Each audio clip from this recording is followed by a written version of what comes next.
ओम शांति। पूरे भारतवर्ष में गणेश चतुर्थी की चारों ओर धूम मची हुई है। सभी बड़े प्यार से गणपति जी को याद कर रहे हैं और अपने घर में उनका आवाहन कर रहे हैं। अपने सभी विघ्नों से मुक्त होने की शक्ति उनसे मांग रहे हैं। आज का ये विशेष दिन हम सभी गणेश जी की वो कुछ विशेष दिव्य गुणों को समझेंगे, जिसके आधार से हम स्वयं भी विघ्न विनाशक बन सकते हैं। परमात्मा शिव ने अपने सभी बच्चों को वो शक्तियाँ दी हुई हैं जिनसे हम सभी विघ्नों को जीत सकते हैं, परंतु ज़रूरत है उनको पहचानने की। श्री गणेश के जन्म से लेकर के बहुत ही सुंदर कथाएं बनी हुई हैं जिसको आज तक हमने सुना है। आज हम उनको समझने का प्रयास करेंगे। सबसे पहले हमने ये सुना है कि गणेश जी का जन्म माता पार्वती ने जब शंकर जी तपस्या के लिए पहाड़ों पर गए हुए थे, उस समय पर अपने शरीर की मिट्टी से उनका निर्माण किया, उसमें शक्ति भरी उस मिट्टी के पुतले में और उनको जीवंत किया। एक दिन जब माता पार्वती स्नान करने के लिए जा रही थी, तो घर के बाहर पहरा देने के लिए उन्होंने अपने बालक, नन्हे से बालक गणेश को बाहर खड़ा किया कि आप बाहर पहरा दीजिए और किसी को भी अंदर आने नहीं देना है।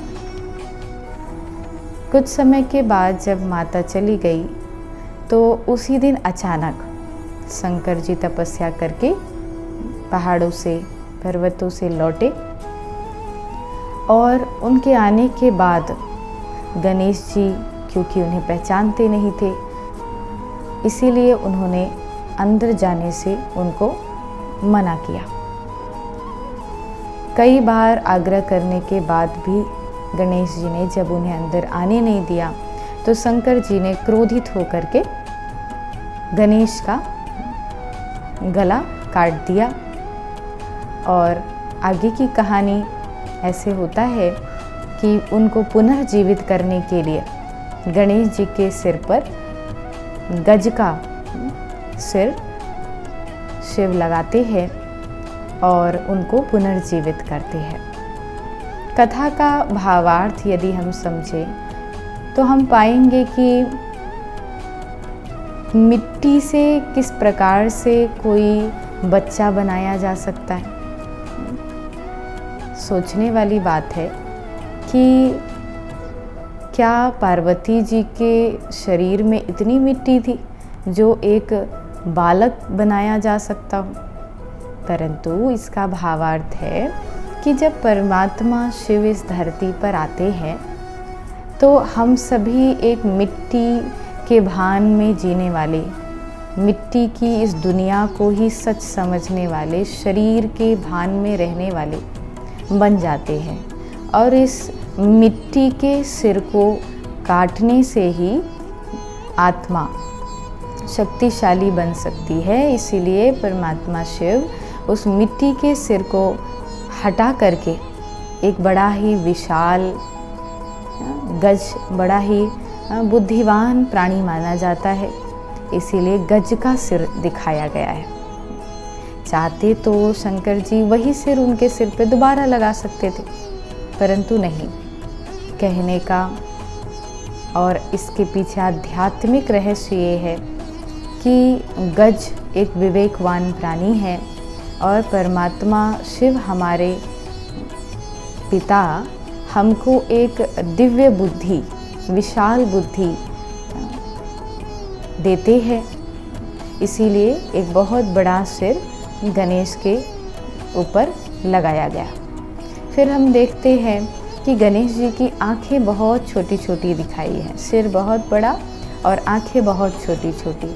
इसका भावार्थ है कि जब हमारी बुद्धि विवेकवान होती है और सही समझ के आधार से हम जीवन को देखते हैं तो दृष्टि हमारी दूर की दृष्टि होती है। वर्तमान के साथ साथ हम अपने कर्मों के सभी रिजल्ट्स को भी देख सकते हैं। दूर दृष्टि की प्राप्ति होती है। तो छोटी छोटी आँखें माना दूर देखना। फिर हम देखते हैं कि श्री गणेश के बहुत बड़े बड़े कान हैं। बड़े बड़े कान जैसे कोई सूप होता है। जिस प्रकार से एक सूप की ये विशेषता होती है कि वो अनाज में से जो गंदगी है उसको अलग कर देता है और जो अच्छी अनाज है उसको अलग कर देता है। ऐसे ही परमात्मा शिव हमको ये बड़े बड़े कान यानी हमको ये शिक्षा देते हैं कि कान से हम उन्हीं बातों को सुने जो हमारे लिए कल्याणकारी हो। ऐसी व्यर्थ की बातें जो हमारी बुद्धि में जाकर के हमारे मन में जाकर के हमको कमज़ोर बनाती हों, ऐसी बातों को हम सुने ही नहीं। उसको पहले से ही हम अलग कर दें। उनको छोड़ करके केवल वो बातें जो हमको पावरफुल बनाती हैं, शक्तिशाली बनाती हैं, हमारे मन में ऊर्जा लाती है, उमंग उत्साह लाती हैं, उनको ही हम सुने। कभी भी नेगेटिव कमेंट्स पर, नेगेटिव बातों पर हम ध्यान न लेकर के जाएं। फिर हम देखते हैं श्री गणेश के पास एक बहुत ही लचीला सूंड दिखाया हुआ है। सूंड का अर्थ है एक बैलेंस, जीवन में व्यवहारिक बैलेंस रखना। जिस प्रकार गणेश जो गज होता है, हाथी होता है, वो अपने सूंड से एक विशाल वृक्ष को भी उखाड़ कर फेंक सकता है, परंतु अगर कोई नन्हा बालक उसके पास आ जाता है तो उसको बड़े प्यार और कोमलता के साथ अपने ऊपर भी बिठा लेता है और उस बच्चे को ज़रा भी हानि नहीं होती है। तो इससे क्या पता लगता है कि कोमलता भी हो तो साथ में शक्ति भी हो। तो जहाँ पर शक्ति की ज़रूरत है, जहाँ पर लॉ की ज़रूरत है, वहाँ पर हम लॉ यूज़ करें, लेकिन जहाँ पर लव की ज़रूरत है, जहाँ प्यार की ज़रूरत है, हम प्यार का प्रयोग करें। तो जीवन में ये बैलेंस बहुत बहुत काम आता है और ये बैलेंस ही हमको सफलता दिलाता है। कुछ व्यक्ति होते हैं जो बहुत ही ज़्यादा कठोर हो जाते हैं, कुछ होते हैं जो प्यार में ही बिल्कुल, तो प्यार भी कई बार बिगाड़ देता है। तो यहाँ हम गणेश जी से सीखते हैं कि हमें अपने जीवन में बैलेंस रखना बहुत आवश्यक है। फिर है छोटा सा मुख, मुख जिससे बोलते हैं बहुत कम, एकदम गुप्त। हम देखते हैं छोटा सा मुख है, कम बोल, मीठे बोल, सुखदायी बोल ही हम अपने मुख से बोले। जहाँ आवश्यकता हो वहीं पर ही बोले। अनायास जब हम बोल में आते हैं तो हमारी बहुत सारी ऊर्जा वेस्ट हो जाती है। फिर हम देखते हैं गणेश जी को एक दंताय कहा जाता है। एक दंत जीवन में बहुत सारी बातों को लेकर के ड्युअलिटी है, यानी द्वंद्व है, दो दो चीज़ें हैं, उसके कारण मतभेद होते हैं। जहाँ एकता है वहाँ किसी भी प्रकार का मतभेद नहीं है। तो परमात्मा शिव हमको एक पर एकाग्र करके एकता, एकांत, एक मत क्या बहुत प्यारी शिक्षाएं देते हैं। तो हम भी एक की याद में रहें तो हर प्रकार की जो भी बुरे और अनेक द्वंद्व मन में चलते हैं वो सब समाप्त हो जाएंगे। फिर हम देखते हैं गणेश जी की चारों भुजाओं में 4 अलंकार दिखाए हुए हैं। सबसे पहले है सबको दुआएं देने वाला, शुभ भावनाएं देने वाला आशीर्वाद का हाथ। सबको आशीर्वाद देते हुए गणेश जी हमें यही सिखाते हैं कि हर एक आत्मा के प्रति सृष्टि पे जो भी परमात्मा की संतान हैं सब शिव के ही बच्चे हैं। सबके प्रति हमारे दिल में, हमारे मन में दातापन का भाव हो। सबको हम देते चलें, दुआएं दें, खुशी दें, सुख दें। फिर हम देखते हैं गणेश जी के एक हाथ में है कुल्हाड़ी। कुल्हाड़ी यानी कि अपने पुरानी बुरी खराब आदतों को हम की जो बंधन है, जिनसे हम बंधे हुए हैं, उनको काटें।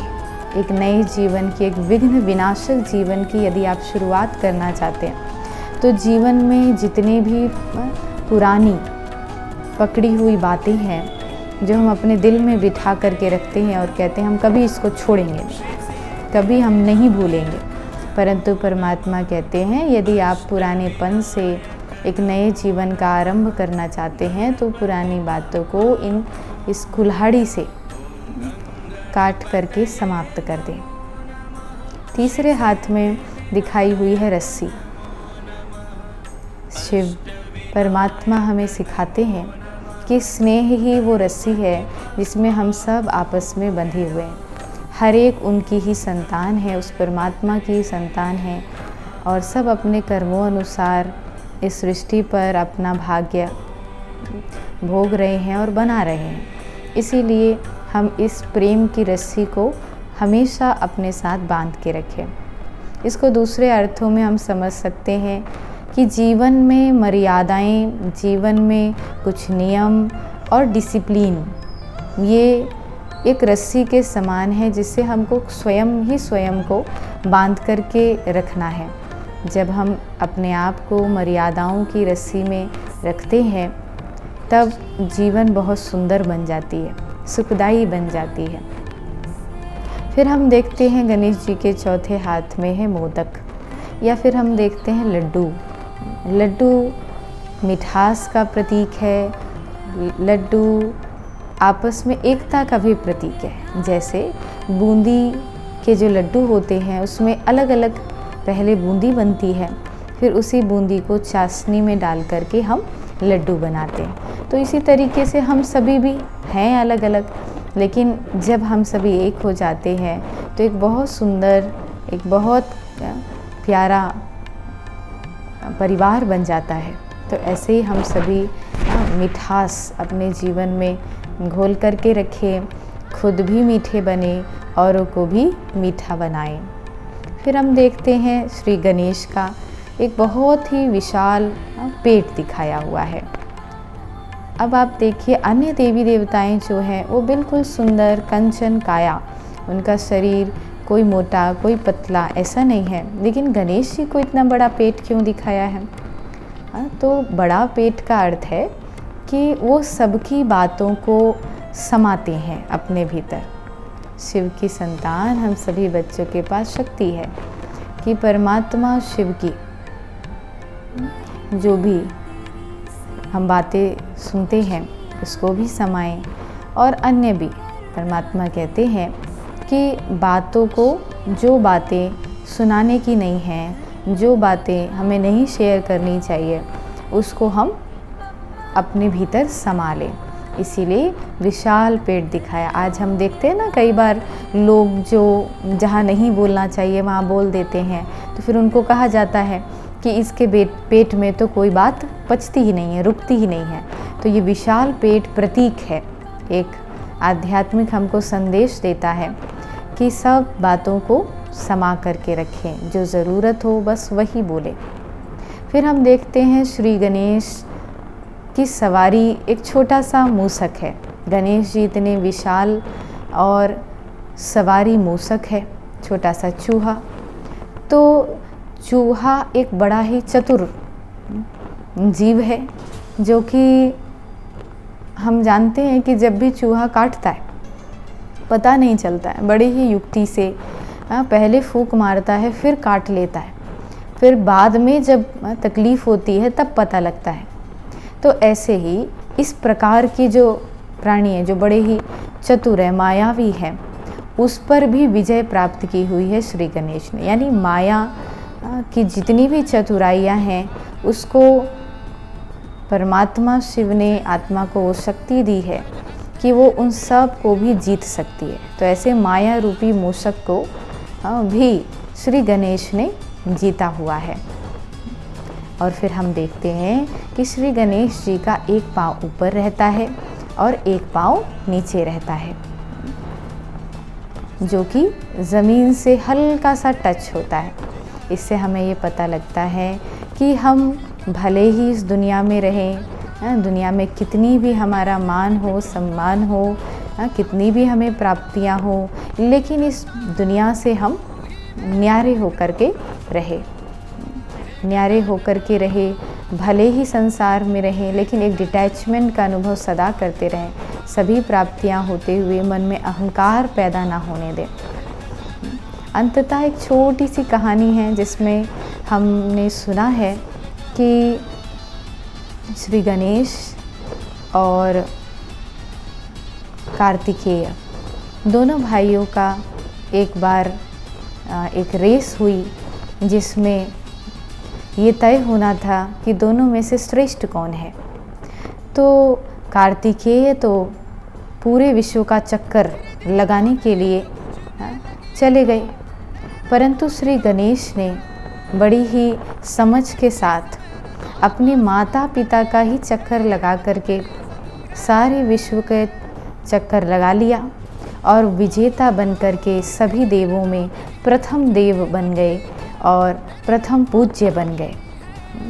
तो श्री गणेश जी नंबर 1 इसीलिए बने क्योंकि उन्होंने अपने माता पिता को ही अपना संसार जाना। तो सभी आत्माओं के माता पिता हैं एक परमात्मा शिव, और उस शिव से जब हम अपनी मन बुद्धि लगा देते हैं तो संसार की अनेक बातों, फिर उन चक्करों में फंसने से हम छूट जाते हैं। दुनिया भर का चक्कर लगा करके फिर हम अपना ना टाइम वेस्ट करते हैं, ना अपनी शक्ति गंवाते हैं। जब हमारा संसार, हमारा प्यार, हमें सर्व प्राप्तियाँ अपने माता पिता शिव बाबा से ही हो सकती हैं, तो हम दुनिया में चक्कर क्यों लगाएंगे। परमात्मा शिव हमको यही शिक्षा देते हैं कि अपने मन बुद्धि को एक में लगा करके ही आप नंबर 1 बन सकते हैं। इसी प्रकार गणेश जी हमको यही समझ देते हैं कि ये अष्ट शक्तियाँ ही हमको अष्ट विनायक, विघ्न विनाशक बनाती है। ये सारी 8 ही शक्तियाँ दिव्य विवेकवान बुद्धि, दूरदृष्टि, कान से बुरा न सुनने की समझ, मुख से कम बोलना, जीवन में व्यवहारिक बैलेंस बना करके रखना, सबकी बातों को समाना और न्यारे होकर के रहना, मीठे बन कर के रहना, ये सारी शिक्षाएं जब हम अपने जीवन में लाते हैं तो सर्व समस्याओं का हल हो जाता है, सभी विघ्न समाप्त होने लगते हैं, तो हम सब भी विघ्न विनाशक बन सकते हैं। परमात्मा तो हर एक को विघ्न विनाशक बनाने के लिए है ही, लेकिन साथ ही में जब हम हिम्मत करते हैं और अपने अवगुणों को निकाल के गुणवान बनते हैं तो अपने आप ही परमात्मा की मदद भी हमको मिलने लगती है। तो इस गणेश चतुर्थी पर आप सभी भी गणेश पूजा का यथार्थ अर्थ और आध्यात्मिक रहस्य समझ करके उनको याद करें और इन सभी शक्तियों को अपने में धारण करें। अच्छा, ओम शांति।